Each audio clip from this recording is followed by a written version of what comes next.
Bonjour à toutes et à tous, c'est Widgen, j'espère que vous allez bien. Ça fait un moment qu'on n'avait pas fait un Ciné-Wheel et au début, en fait, pour être honnête, je savais pas par quoi reprendre les Ciné-Wheel. Il y en a, pour vous dire tout de suite, il y en aura un qui arrivera pas longtemps après celui-là pour vous expliquer du coup comment ça va se passer. Et voilà, c'était un truc que je voulais changer, c'était un format que je voulais reprendre. Le truc c'est que je savais pas par quel film je pouvais reprendre parce que j'ai fait pas mal, j'ai fait le multi-Ciné-Wheel il y a un fort moment, surtout pour l'année dernière. Et je vais pas vous mentir, je pense que le multi-Ciné-Wheel ne reviendra pas en format. C'est un peu compliqué pour moi à faire, un peu compliqué pour moi à gérer. Donc je pense que je vais reprendre le format plus classique comme celui-là. Et aussi, je voulais vous dire, parce que je reprends le format classique et je fais ce film-là qui est sorti il y a quelques mois maintenant, mais le truc c'est que je le fais parce que déjà j'ai appris que ce film avait fait malheureusement un énorme flop. Ce qui m'emmerde très honnêtement parce que je trouve ça vraiment très triste. Et que honnêtement je le trouve tout simplement génial. Et si ça peut vous donner une deuxième chance de, je sais pas, pour le louer ou pour l'acheter en DVD, honnêtement je vous conseille de foncer parce que aujourd'hui nous allons parler de Argylle, le dernier film, le nouveau film réalisé par Matthew Vaughn, le grand papa de X-Men First Class ou X-Men le commencement, n'importe. Le papa aussi de la saga des Kingsman, ouais, le service secret, le cercle d'or et The Kingsman première mission.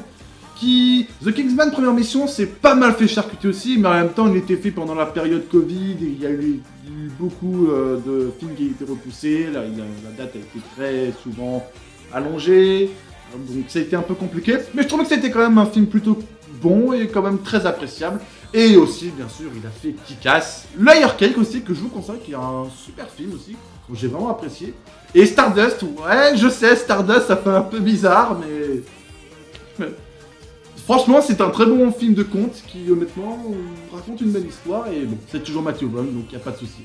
Et aujourd'hui, nous allons donc parler de Argylle, son dernier film, qui est...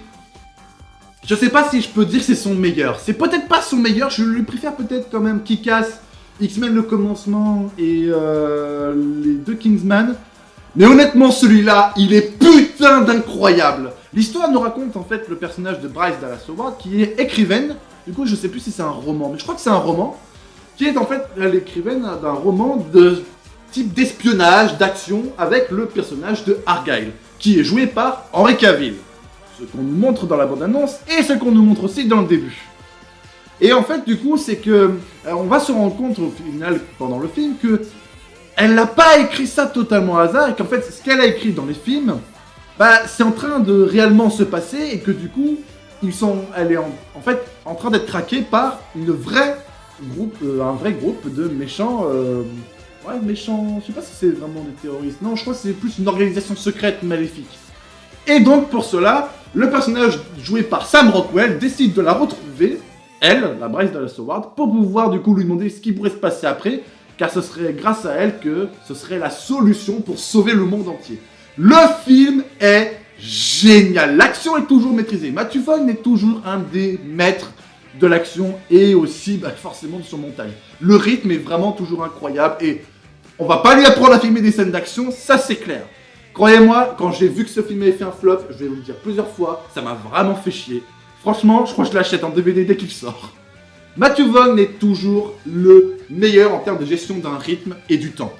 Et ce que j'ai adoré, c'est que c'est toujours pour moi un des meilleurs réalisateurs pour le cinéma d'action et d'espionnage. Il avait déjà prouvé avec Kingsman, mais là pour le coup c'est un peu plus décousu. Je vous explique. En fait, du coup, on suit une écrivaine. Ce qui fait que déjà, on voit déjà une mise en situation du fait qu'elle est en train d'écrire. Bon, pour être honnête, au début, ça commence surtout par une scène avec Henry Cavill et Dua Lipa. Déjà rien que ça quoi, tu mets Dua Lipa dans un film avec une scène au début qui marche vraiment bien, une scène d'action qui est super bien faite déjà. Et en plus ça fait vraiment un bon truc d'espionnage comme un petit peu à l'ancienne qui fait... Je dirais kitsch mais voulu.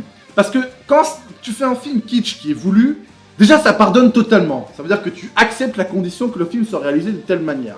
Et ce qui se passe du coup c'est que on voit la manière et on voit les temps de pause quand elle écrit, notamment le fait qu'elle ait une panne d'inspiration ou donc qu'elle arrête à tel chapitre. On voit même une conférence où elle explique du coup qu'elle termine volontairement ce chapitre-là et en fait on la voit en train de galérer à écrire. Du coup elle décide de rendre visite à ses parents parce que je crois que c'est sa mère dans le film qui l'appelle. J'ai un doute si c'est sa mère ou si c'est son père. Ça fait un... J'ai pas pu le revoir depuis, mais je crois que c'est sa mère qui l'appelle. Oui, c'est sa mère dans la bande-annonce. Et du coup, elle emmène son chat aussi. Le chat, c'est un Lulu Touchou. Il est trop mignon. Rien que ça, quoi. Il y a un chat, il y a un Lulu Touchou. Donc c'est un super film. Et ce qui fait que, pendant ce voyage, c'est là où elle rencontre le personnage de Sam Rockwell, en fait. Qui est... incroyable. Déjà, la manière dont il arrive en mode, ouais, je suis votre plus grand fan, franchement, je veux dire honnêtement, votre bouquin, il est génial, j'ai suivi tel chapitre. Et je ne m'y attendais pas du tout, mais la scène d'action, bon, si, parce que la bande-annonce nous l'avait un peu spoilé, mais la scène d'action quand elle arrive, où du coup, tu t'attends pas que le mec voulait l'endormir avec une seringue, et elle se contre, et c'est là que ça démarre. C'est là que tu vois que Matthew Vaughn reprend les rênes du cinéma d'action. Parce que la manière dont il te la met en scène, c'est génial. Je veux dire, t'as un bon suivi en fait, avec un cut de montage, et en fait, du coup, c'est que vu qu'elle est en panne d'inspiration, elle voit en Sam Rockwell le personnage d'Henry Cavill. Du coup, t'as des cuts en fait où quand elle ferme les yeux, elle revoit Henry Cavill. Quand elle réouvre, des fois, elle revoit Sam Rockwell, elle referme et tout. Voilà, t'as vraiment un montage coupé avec les plusieurs personnages, avec Henry Cavill et aussi Sam Rockwell. Parce que c'est en lui qu'elle va voir le personnage de Argyle. Ce qui fait qu'en fait, t'as un montage vraiment dynamisé en fait. Ce qui fait que ça s'arrête vraiment quasiment jamais. Ah, et aussi, il faut qu'on parle des rebondissements. Car je pense qu'honnêtement, c'est l'un des plus grands points forts du film. En fait, ce qui se passe, c'est que, vu qu'on est toujours sur le traitement d'écrire un texte, donc écrire un livre, dans ton livre, généralement, ou même dans ton cinéma, ton film, ou même dans les jeux vidéo, ce qui fait partie de l'histoire, il y a des rebondissements. Et du coup, c'est qu'en fait, Matthew Vaughn joue sur le fait qu'il y ait pas mal de rebondissements. Donc en fait, il arrive à déconstruire, en fait, le cinéma de type d'espionnage, parce qu'honnêtement, il y a des sacrées scènes qui le font, et en fait, il arrive aussi à déconstruire le fait que, pour trouver une suite à ton livre, ou trouver une conclusion. Et je pense que ça, honnêtement, ça fait un mélange parfait, parce que on retrouve toujours chez le style de Matthew Vaughn la confrontation de la réalité et de la fiction. Ça, c'est l'un de ses plus grands points forts. C'est surtout qu'en plus, il en est maître domaine, je veux dire. Il a fait Kick-Ass, les X-Men le commencement, et puis même les Kingsman. Surtout le premier qui fait surtout ça. Et en fait, ce qui fait que là, c'est encore plus mis en valeur, parce que vu qu'on a la fiction, où on voit déjà un film qui est une fiction, mais en plus, c'est qu'on voit une fiction dans une fiction, car elle aussi écrit une fiction par rapport au cinéma. Mais il y a aussi, du coup, c'est qu'il y a encore ce mélange de la réalité. Pour moi, c'est l'un des films qui résume parfaitement le type de Matthew Vaughn. Je lui préfère encore une fois son Kick-Ass et son X-Men le commencement avec ses deux Kingsman. Mais honnêtement, je pense qu'Argyle, je le mets... peut-être pas, j'ai vraiment adoré. Je vais même le mettre au niveau des Kingsman, parce qu'honnêtement, c'est pile le style qu'il faut. Ah, et aussi, les petites rêves discrètes à Kingsman, c'est vraiment génial. Il faut qu'on parle aussi des personnages, car en fait... Bryce Dallas Howard, pour moi, est l'un des meilleurs personnages du film, avec Sam Rockwell, le chat aussi, ouais, le chat. Et Bryan Cranston, ça fait plaisir de le revoir, surtout que là, il y a un sacré... Au début, on a un doute avec ce personnage, on le voit... avec la bande-annonce, on le voyait venir, mais c'est surtout c'est la manière dont il apparaît en mode tout gentil, le papa tout protecteur, tout calme, alors qu'en fait, du coup, c'est pas du tout le cas. Ça, je sais pas si je vous en parle pendant cette partie-là. Mais on va voir. Et aussi, il faut qu'on parle aussi de Samuel L. Jackson. Le mec est le gérant de l'équipe d'Argyle. Donc du coup, de la société qui gère l'équipe de Sam Rockwell, d'Argyle, tout ça. Alors qu'en fait, il est dans le sud ou dans le milieu de la France, en train dans une base secrète, un peu cachée, en train de se mater un match de basket. Mais what the fuck? Ça, c'est le côté, encore une fois, Matthew Vaughn avec des personnages complètement décalés de la proportion et complètement décalés de son histoire. Mais, je sais pas pourquoi, mais t'arrives quand même à t'attacher au personnage. C'est vraiment ce style-là qui fait que... Voilà, encore une fois, Matthew Vaughn, le maître de ce domaine-là. Alors, ce que j'aime beaucoup aussi, c'est que... j'ai vendu un peu la mèche, mais en fait, on va se rendre compte que... Elle n'a pas écrit ça par hasard. Je l'ai déjà même un peu vendu au début de ce ciné-will, si vous avez fait gaffe. En fait, elle écrit pas les livres Argyle par hasard. C'est vraiment, en fait, elle les écrit parce qu'en fait, elle était cet agent. En fait, Argyle, c'était elle. Ce qui fait que, du coup, elle écrit des événements qui lui sont arrivés et du coup, on met en pause vers le climax de fin.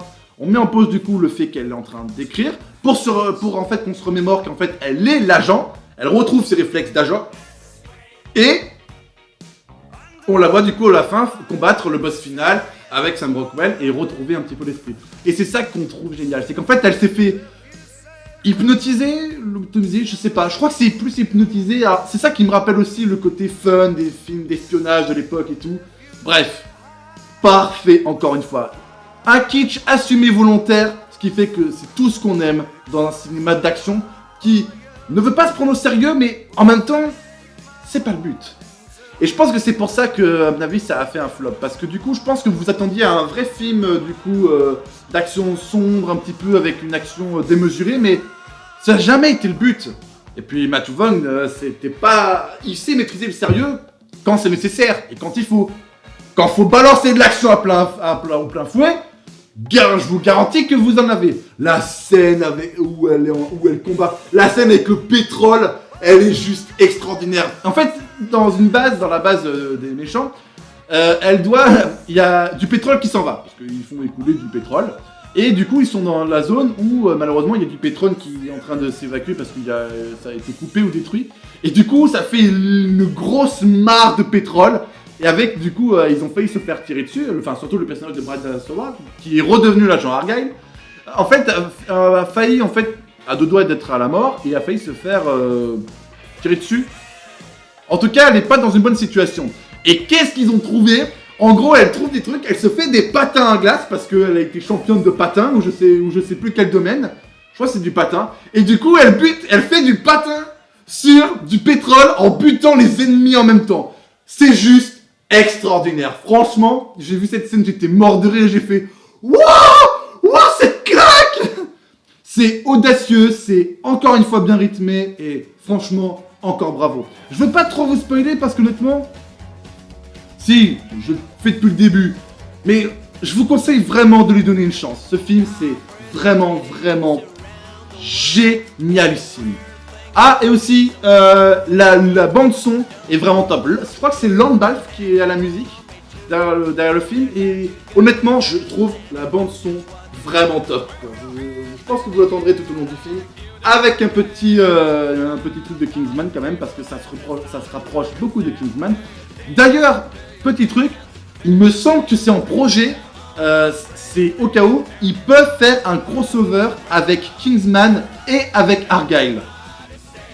On verra bien ce que ça donne, mais en tout cas, moi je suis très tentant pour voir ça, ce que ça donne. Bref, Argyle est un chouette et un super film d'action qui honnêtement va vous faire passer un moment génial. Le temps du film est pas trop long, honnêtement, je me suis pas ennuyé une seule seconde. Si vous aimez le style Kingsman et si vous aimez Matthew Vaughn, il n'y a pas de raison que ce film vous ne l'aimiez pas. Après, ce que je peux comprendre peut-être c'est la partie où il y a tellement de rebondissements qu'au bout d'un moment on est un peu perturbé. C'est peut-être cette partie-là qui peut vous déranger. Mais honnêtement, le reste, c'est toujours aussi bien maîtrisé. Bref, Matthew Vaughn a encore prouvé qu'il était l'un des meilleurs dans ce domaine-là et j'espère qu'honnêtement il va continuer. J'attends de voir son prochain Kingsman qui sera un vrai Kingsman 3 et pas un The Kingsman. Et une suite à Argyle est, encore une fois, toujours ouvert de discussion. J'espère que ce sera toujours lui qui sera le maître à bord ou que ce sera un de ses assistants ou une personne qui saura bien reprendre la suite.